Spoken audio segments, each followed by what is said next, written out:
¿Qué tal, amigo, amiga? Qué gusto es para nosotros estar comenzando un nuevo programa de testimonios. Y estamos convencidos que el testimonio que vamos a escuchar, o los testimonios, porque se trata de un matrimonio, van a bendecir tu vida. Te van a dejar un gran desafío que va a producir grandes cambios en tu vida para bien. Así que te animamos a estar expectantes, listos para recibir lo que Dios tenga para darte esta noche. Luis. Un gusto, Arnoldo, como siempre, y me uno a tu deseo de que lo que escuchemos hoy realmente pueda edificar, pueda ayudar a la persona, a quien esté escuchando. Bueno, nuestros invitados son un matrimonio, Enzo Díaz y Sabina Varisco.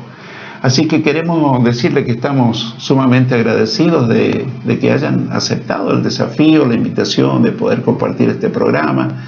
Queremos que se sientan bendecidos para bendecir a otros también.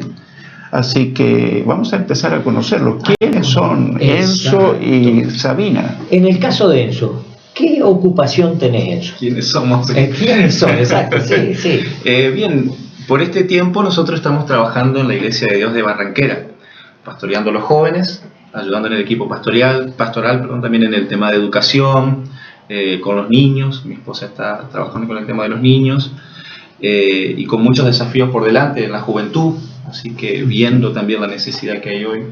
Y hace ya prácticamente, este es el 6º año del ministerio nuestro, hemos estado trabajando en nuestras áreas, y por este tiempo estamos allí en Barranquera. Ahora, Enzo, si tendría que preguntarte un trabajo secular, ¿lo tenés o estás abocado a tiempo completo a un ministerio? Estamos abocados a tiempo completo. Yo Bien. quemé mis naves cuando el Señor me llamó, ¿sí? Ya hace poco más de 9 años. ¿Sí? Sí. Yo era oficial del servicio penitenciario en la provincia de Entre Ríos. Nosotros somos entrerrianos. Somos entrerrianos, sí. Allí yo era oficial del servicio penitenciario, casi 10 años trabajando en las cárceles de Entre Ríos, hasta que el Señor me llamó y quemamos nuestras naves, como quien dice, y nos lanzamos de lleno al seminario y luego posteriormente al servicio a tiempo completo. Hoy por hoy estamos al servicio a tiempo completo, dependiendo de Dios. Qué notable.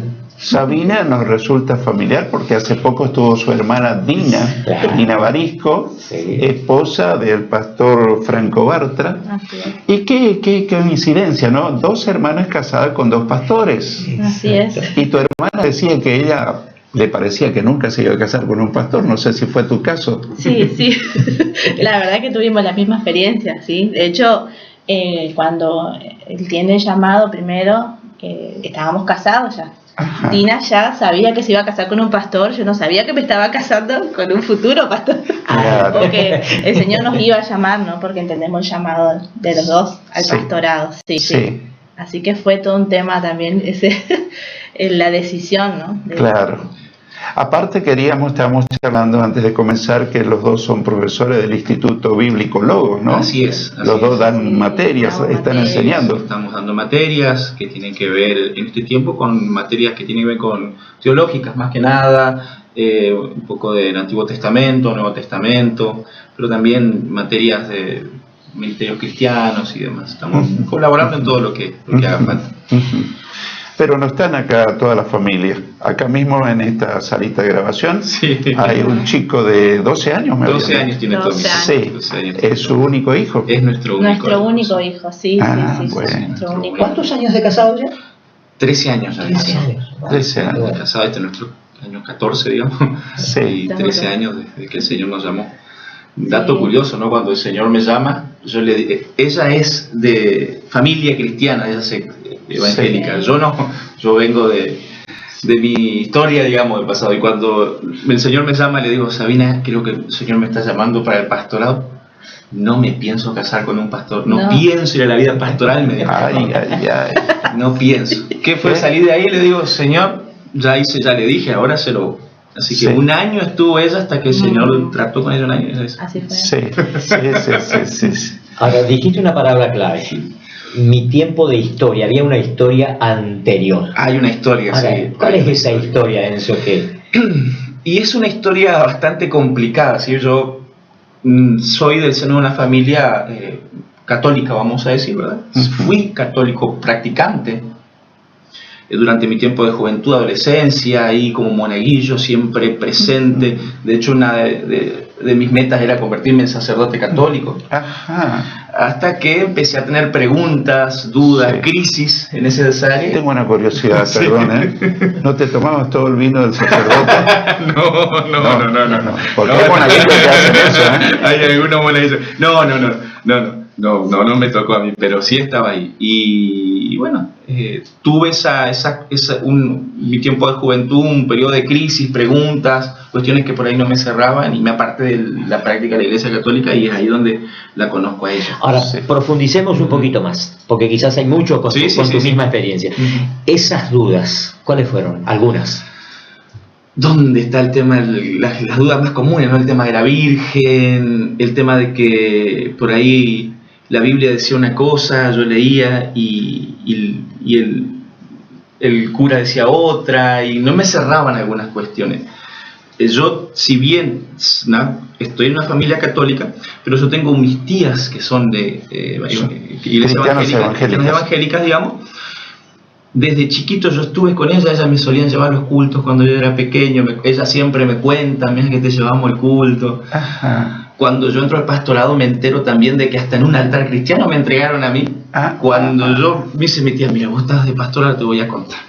Te llevamos a un altar, tu padre, tu madre no sabían nada, nosotros estábamos acá, claro, te llevamos de bebé. En un altar de bebé. Fuiste consagrado de niño. De niño. Yo siempre me acuerdo de esa palabra, ¿no? Instruye al niño en su camino. Y aun cuando fuere viejo no se apartará de él. Sí, en mi vida se cumple, digamos, de alguna manera eso, porque cuando la conozco a ella, ella me acerca a la iglesia y bueno, de ahí ya nos apartamos. Sí. En esa época dijiste que leías la Biblia. Leía la Biblia. Y tenías conflictos. Tenía conflicto, curiosidad. Sí, porque la Biblia nos hace ver que debemos respetar, amar a María, pero que el único camino al cielo es el Señor Jesucristo. Sí. Y por ahí te habrán venido esos conflictos. Sí, el tema del purgatorio también. Que no figura en la Biblia.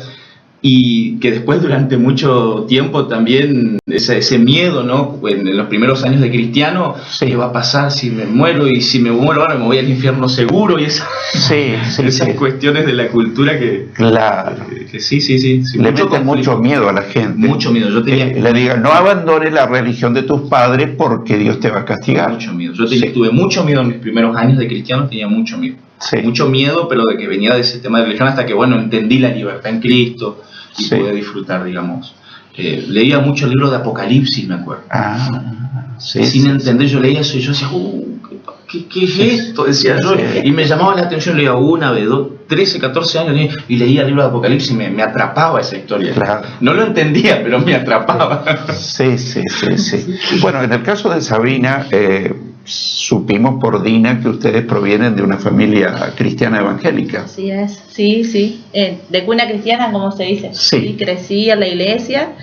Y bueno, precisamente lo conozco a él en un tiempo de crisis personal que tuve. Porque, bueno, de un noviazgo cristiano de bastante tiempo, donde hubo ahí un corte de esa relación. Entonces yo comienzo a pasar una crisis personal. Y bueno, en ese tiempo no me alejé de la iglesia, pero me alejé del Señor. Y yo estando en la facultad con compañeros, ahí es donde en salidas y eso yo lo conozco a él. Y bueno, ahí también entré en otras crisis, ¿no? Porque yo sabía que no estaba bien lo que estaba haciendo. Y bueno, es toda una historia muy particular. La cuestión es que él me dice el sábado vamos a tomar un helado. Lo resumimos y le digo, mira, yo voy a la iglesia. Así que si vos querés vamos a la iglesia y después vamos a tomar el helado. No sé, tuve en ese momento, ¿no? Y bueno, buena táctica, ¿no? Ese helado, ¿no? Claro. Y bueno, lo que me impactó fue que él, después le puedo contar cómo fue ese primer contacto con la iglesia, ¿no? De que en la segunda o tercera reunión que él va, él ya se entrega al Señor. Yo no sé si la segunda. En la primera me dice, ¿vos qué le contaste al pastor de mi vida? Me enojé. El pastor Juan Almirón estaba Y me enojé con ella, le digo, pero vos le hablaste al pastor de mí, porque sentía que el pastor hablaba y era tu vida. Era mi vida. Yo decía, ¿vos qué le contaste? No, vos le dijiste. Le expliqué y creo que fue enseguida la próxima reunión que asistimos que él ya se entregó al Señor y donde yo vi un cambio de verdad rotundo en él. Ahora, Sabina, a pesar de haber nacido en cuna cristiana, debe haber habido un momento de tu adolescencia o niñez o más tiempo donde vos tomaste la decisión de aceptar a Jesús en tu corazón. Sí, ¿Cuándo lo hubo. fue? Lo hubo, fue a los 12 años. A los 12 años. Me recuerdo, sí. Sí. A los 12 años donde yo entendí la necesidad de ese Salvador. Sí. Donde también en comienzo de mi adolescencia, muchas preguntas, donde sentía una soledad muy profunda, a pesar de que somos 5 hermanos en casa, pero yo sentía esa soledad y ahí empecé a buscar al Señor. Y me acuerdo esa reunión donde yo pasé y me arrodillé en el altar y le entregué mi vida al Señor. Y ahí hubo todo un proceso, ¿no? Sí. Pero esa yo creo que fue el momento de encuentro con el Señor, donde yo entendí conscientemente que tenía que entregarle mi vida, que tenía que pedir perdón por mis pecados, que Él era mi Salvador. Así fue. Me quedó sonando una frase que dijiste hace un momento. No me alejé de la iglesia, pero me alejé del Señor. ¿Cuánta gente está en la iglesia y está alejada del Señor? Así es. ¿No es cierto? No todo el que va a una iglesia está cerca del Señor. Correcto. Eso es importante, ¿no? Porque lo importante es estar cerca de las dos cosas, del Señor y de la iglesia. Se puede ser pródigo dentro de la misma iglesia. De la misma iglesia. Cumplía con el ritual, con lo religioso de asistir, de estar en el culto, de leer la Biblia, inclusive orar, pero mi corazón estaba lejos de Dios. Lejos de Dios. Tal vez por diferentes circunstancias, por la crisis que estaba viviendo en ese momento, no sé si me enojé con Dios, fue toda una circunstancia donde no me sentí contenida, entonces busqué eso, busqué salir, y ahí donde yo me alejé de Dios, y inclusive antes de conocerla a Él pasé otras experiencias muy, muy feas, muy feas, y bueno, creo que el Señor fue misericordioso con mi vida, gracias y el amor del Señor. Sin duda. Ella fue el instrumento que a mí me acerca a Dios. De la noche que yo la conozco a ella, yo ya vengo de unos intentos de suicidios, pensamientos depresivos, y la noche que la conozco a ella, digo, alzo los ojos al cielo y digo, Dios, si hay Dios, lo que sea, yo no quiero vivir otro año más así. Yo quiero que vos me saques de esto, porque no quiero vivir otro año. Comenzábamos un año nuevo, el 2004. Yo le digo, quiero comenzar el año diferente, ayúdame. Y esa noche la conozco a ella. Esa misma noche la conocí. Y ella había comentado que fuiste 1, 2 cultos o 3. El primer culto, el del helado, fui más tarde. Fui tarde. Fui a la casa pensando que ella me iba a estar en la casa esperando. Voy a la casa, no está en la iglesia. Fui a la iglesia y ahí de la puerta nomás. La puerta nomás, mirando, así viendo, yo decía, ¿qué son estos locos? Decía yo, ¿qué son? Mirando afuera de repente, y es algo que yo siempre digo y lo tengo en mi corazón. Hay un hermano que todavía está en Paraná, hermano Basilio Gutiérrez. Él era y es sugiere allá en la iglesia de Paraná, estaba en la puerta y me ve en la puerta y que yo medio mirando y me dice, ¿a quién buscar? Le digo, busco a Sabina, y me abraza tan fuerte ese hombre, me dio un abrazo tan fuerte que yo no le iba a decir, me dice, me abraza y me sienta. Me dice, vení, siéntate acá, y se sienta al lado mío. Y ahí ya quedé rendido. Yo digo, ¿qué es esto? ¿Cómo me reciben si no me conocen? Si no saben quién soy. Y hasta el día de hoy, ese abrazo creo que fue lo que marcó la diferencia. Porque yo calculo que si nadie me hubiese recibido, hubiese pasado como uno más. Y allí fue donde, bueno, después... ese es el común denominador de todos los que cuentan su testimonio, el amor de Dios a través de los miembros de la iglesia. Qué lección, qué lección práctica. Ahora yo me estoy quedando con 2 situaciones que lamentablemente se dan. Una joven cristiana a una iglesia evangélica en un estado depresivo, podríamos decir. Un joven católico practicante con mentalidad suicida. Ahora, Dios no tiene religiones, Dios tiene relaciones. Y es lo que buscó en la vida de un adolescente. Y eso impacta, eso es notable, porque Escuché en algún momento que Argentina tiene un alto grado de suicidio de jóvenes. De jóvenes. De sí, jóvenes. Tal cual. Ahora, estamos dando la respuesta hoy a la situación, a la problemática, que en la adolescencia, en la juventud, Dios está interesado. Y el depresivo en general, porque una persona en estado avanzado de depresión generalmente le ataca la idea del suicidio. El suicidio. Me quedé pensando, ¿y qué pasó con el heladito que iba?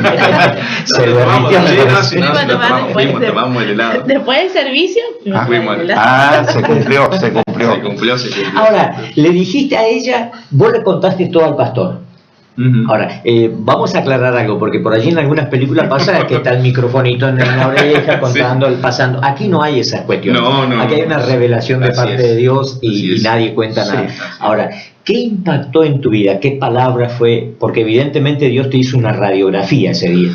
Y el pastor habló, no recuerdo bien el mensaje, pero habló mucho acerca de la necesidad de humillarse, de dejar de ser tan autosuficiente, que de hecho ese era mi gran problema con ella al principio de nuestra relación, el planteo, ¿no? Ella me planteaba de la necesidad, yo digo, no, si yo lo que tengo es porque yo trabajo, yo puedo.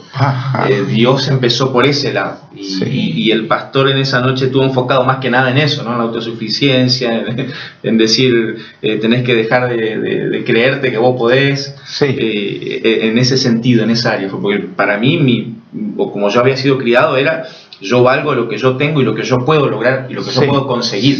Así era. Ahora, Enzo, ahora que sos pastor y que sos predicador, te darás cuenta cómo el Espíritu Santo le puso en el pastor esa noche para hablar exactamente conforme a tu necesidad. Así es. Y no es que Sabina se fue a contarle tu problema. No hubo tal cosa. No hubo tal cosa. De hecho, mucho después hablamos. Qué cosa llamativa la guianza del Espíritu Santo, ¿no? Sí. Para convencerle a uno que uno no es nada sin Dios. Sin Dios. Que necesitamos del Señor. Así es. Y también, como decía, ¿no? El tema del amor y el recibimiento. Lo tuve, ¿no? Ese abrazo de este hermano que y hasta el día de hoy me sigue abrazando cada vez que me ve y yo ese abrazo lo tengo guardado en el alma, ese abrazo no me olvido más. Cuando me abrazó y me llevó ahí, se sentó al lado mío y eso también fue algo, pues yo decía, vengo de una iglesia católica, de una religión donde esto no, donde terminaba y chau, ni el que está al lado te saludaba.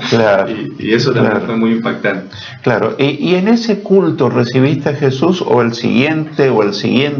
Fue en el segundo o tercer culto. Fue en el segundo o tercer culto, porque entré en un conflicto muy, muy serio. Fue dentro mío un conflicto muy, muy serio. Claro. Y vos mirabas y decías, aquí están estos locos. Pero, ¿y qué? ¿Hoy sos un loco más? Hoy soy un loco más, sí. Hoy soy un loco más, sí. Bueno, dice la Biblia que es locura el Evangelio para los que no conocen al Señor. Locura, para mí era locura. Ver llorando, ver gente llorando, decía, ¿por qué lloran? Yo le preguntaba, ¿por qué estás llorando? Decía, ¿por qué lloran? Hasta que lo experimenté yo y bueno. Vos saliste llorando también. Salí llorando también, sí. Claro. No se trata de emociones, se trata del toque del Espíritu Santo. La Biblia dice que el Espíritu Santo nos convence de pecado, de la necesidad de un Salvador. Así que al segundo o tercer culto aceptaste a Jesús. Así es. ¿Hubo cambios en tu vida? Hubo cambios, sí, hubo cambios. Cambios primeramente, ¿no? En cuanto, dejar de valerme por mí mismo, empezar a confiar en Dios. Hubo cambios en cuanto a que yo era una persona que se crió en la calle, prácticamente, en la calle en el sentido de que andaba solo, ¿no? Siendo un jovencito adolescente, caminaba, andaba por todos lados, y eso cambió también. Porque formó un carácter un poco fuerte, un poco insensible, ¿no? Yo venía de la escuela de los hombres no lloran, los hombres mandan. En mi familia, de hecho, es un poco lo que está, ¿no? El hombre trabaja, el hombre se sienta a comer, las mujeres sirven, y todas esas cuestiones, ¿no? Que por allí están un poco... Y después te encontrás con la bienaventuranza de Jesús, que dice, bienaventurados los que lloran, porque ellos recibirán consolación. Así es. Ahora, la pregunta que me gustaría, ¿qué pasó, Enzo, con la religión? ¿Algún conflicto? Con la religión, no... no tengo conflicto con la religión. No, me refiero a que de repente dejaste de ser monaguillo, dejaste de... ¿qué pasó con ese desprendimiento? Y al principio fue doloroso, porque era algo donde yo encontraba mi lugar, donde yo pensé que pertenecía, digamos, yo creí que pertenecía ahí, y de repente sentirte que no pertenece fue una crisis. De hecho, eso fue lo que después me lleva a mí un poco a la depresión y a todo lo que todo el conflicto, porque yo pensé que pertenecía a un lugar, y de repente me doy cuenta que no, yo acá no pertenezco. No soy de acá, ¿y de dónde soy entonces, no? Y en ese tiempo entré en eso, ¿no? En esa situación, de buscar un lugar de pertenencia, ¿a dónde pertenezco? Escuché hoy que tenía conflicto con lo que dice la Biblia y con lo que te enseñaban. Así es. Quiere decir que siendo católico leías la Biblia. Y yo leía, como yo le digo, no la leía cuando nos enseñaban catequesis, porque en catequesis no te enseñan con la Biblia. Te compraba, al menos en ese tiempo, compraba los libros del catecismo y allí enseñaba. Y cuando yo iba a la casa de mi tía, ahí leía la Biblia, y ahí entraba en ese conflicto, digamos, claro. Yo decía, pero esto dice esto, y cómo es entonces. Y mi tía más o menos me explicaba en su limitación, ¿no? Y eso me llevaba a preguntar, ¿no? Pregunté alguna vez a un cura, no me supo dar respuesta.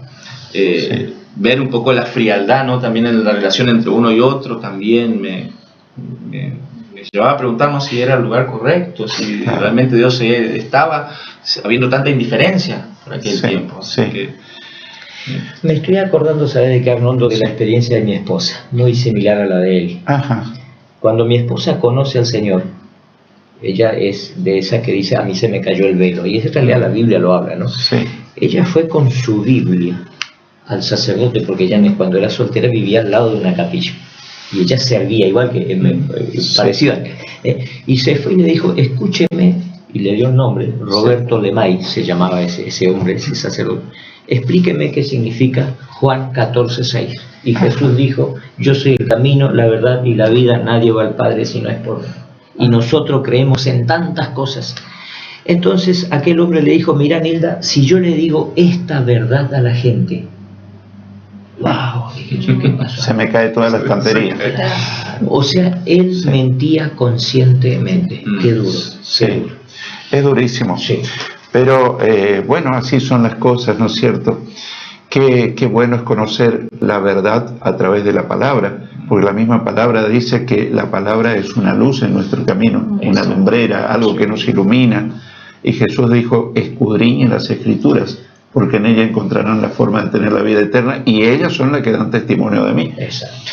Así que qué importante es. Voy a hacer una pregunta que le hiciste a la hermana de ella. Alina. Sí. Así que voy a rebobinar. ¿Qué es ser esposa de pastor? Porque es la pregunta que le hicimos a tu hermana. ¿Cómo te sentís vos como persona al lado de un ministro del Evangelio? Creo que en un principio es una búsqueda siempre de identidad, porque es complicado, porque el rol de la esposa de pastor es como que cuando uno entra, digamos, a estar en el ministerio, no lo tiene bien claro. Entonces es una crisis, se vive en crisis porque ¿quién soy? ¿Soy la esposa? ¿Cuál es mi rol? ¿Cuáles son mis funciones?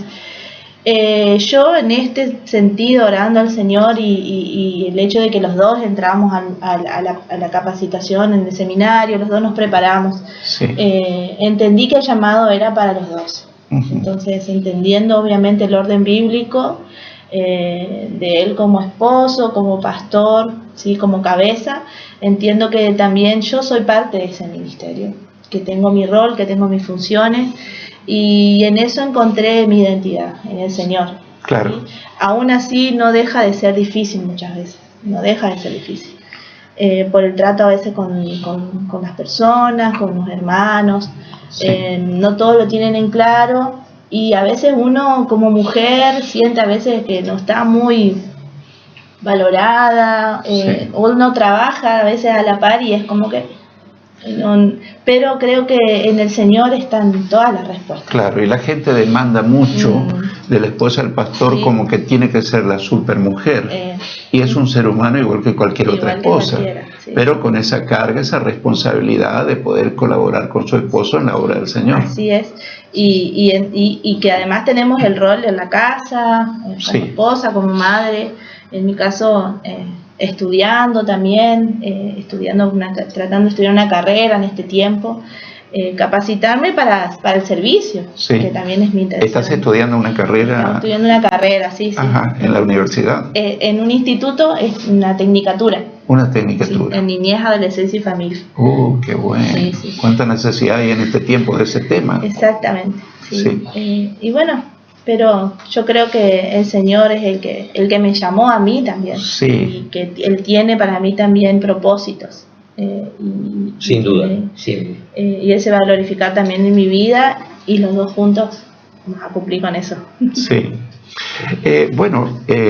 Siempre le dejamos que ustedes cuenten algo que realmente le deslumbró de Jesucristo. Yo creo que Jesús, cuando uno lo conoce, lo deslumbra a uno. Por lo menos eso pasó conmigo y con todo.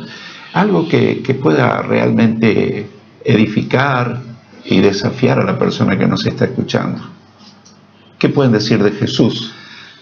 Jesucristo se ha convertido obviamente en el centro de nuestras vidas, pero si hay algo que a mí me deslumbra del Señor y del Evangelio en sí, es la sencillez, la simpleza, ¿no? Que nosotros a veces lo complicamos, pero la sencillez y la gracia, ¿no? La gracia que a veces no la tenemos presente, a la gracia, a la misericordia. Sí. Al saber que el Señor siempre está esperando, como él decía, como el pródigo, ¿no? Con esos brazos abiertos, porque a veces obviamente uno está lejos físicamente, como el hermano, como el hijo menor, pero a veces uno es pródigo como el mayor también, ¿no? Estando ahí con el Padre, de lo que el Padre siempre está esperando. La gracia, la misericordia del Señor Jesucristo es algo que me atrapa, ¿no?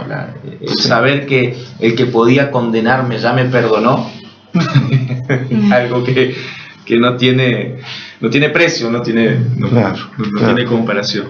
Claro. Sabina, algo que le puedas decir a esa mujer que está con el conflicto que tal vez vos tuviste o algo parecido. Me sumo un poco a lo que hablaba mi esposo y haciendo énfasis en esto. Uno experimenta a Dios en sus diferentes etapas en la vida y en las crisis conoce algo más del Señor, ¿no? Lo conoce más íntimamente, en las pruebas, y lo que puedo hablar del Señor en este tiempo, en una etapa que he estado viviendo, es la compasión del Señor, que a veces Él es Dios todopoderoso, Él es justo, Él es santo, Él es misericordioso, pero también Él es compasión. Sí. Leía cuando llora frente a la tumba de Lázaro y uno encuentra diferentes posturas, pero el versículo dice Jesús lloró. Sí. Él lloró. Y creo que muchas veces, qué bueno saber que Él nos mira y que si nosotros podemos sentir esa compasión y ese amor hacia otras personas, cuanto más Él. Sí. Que Él nos mira, que Él me mira a mí como soy, con mis errores, aciertos, desaciertos, con mi historia, y que Él está ahí y que Él está con su compasión, que me entiende, pero que también me quiere sacar de ahí, de ese pozo de desesperación que muchas veces nos encontramos las mujeres que en este tiempo, ¿no? Que hay tanto cuestión en cuanto a lo que es la feminidad, el ser mujer, el valor de la mujer, y Él Él es el que nos dignifica, el que nos da el valor. Realmente. Es el Señor, y qué bueno es poder experimentarlo, y sea cual sea la situación, Él está ahí para sacarnos, para salvarnos, para dignificarnos y restaurarnos. Magnífico. Queremos agradecerle muchísimo, Enzo y Sabina, por este gran testimonio que nos han dado, que nos han compartido, y yo no tengo la menor duda que esto va a afectar positivamente a cualquier persona que está en crisis, que está pasando un momento difícil, que es el momento de buscar a Dios, que Él está presente donde se lo busca. Luis. Tengo una pregunta para vos que estás mirando, escuchando. ¿Qué resultado te dio la religión hasta ahora? Escuchaste dos jóvenes, porque son bastante jóvenes, que les dio muchos resultados Dios. Entonces ese es el desafío, Arnoldo. ¿Qué resultado dio la religión y te ofrecemos a Dios? Sí, y yo quiero finalizar con este pensamiento. Si estás pasando un momento crítico, difícil, un momento complicado. A lo mejor dijiste, después que salgo de esto busco a Dios. Yo quiero decirte que este es el momento propicio para buscar a Dios. Cuando más complicaciones tenés en tu vida, vas a encontrar más fácilmente a Dios, porque Dios está expectante de que lo llames, le digas: Jesús, te quiero conocer, entra en mi vida, entra en mi corazón, te pido perdón, llévate mis cargas. Vas a tener la más grande experiencia de tu vida. Dios te va a dar la salvación de tu alma, la vida eterna, y una paz que jamás la conociste antes, y un día te llevará al cielo para siempre. Que Dios te bendiga ricamente y hasta nuestro próximo encuentro de la próxima semana.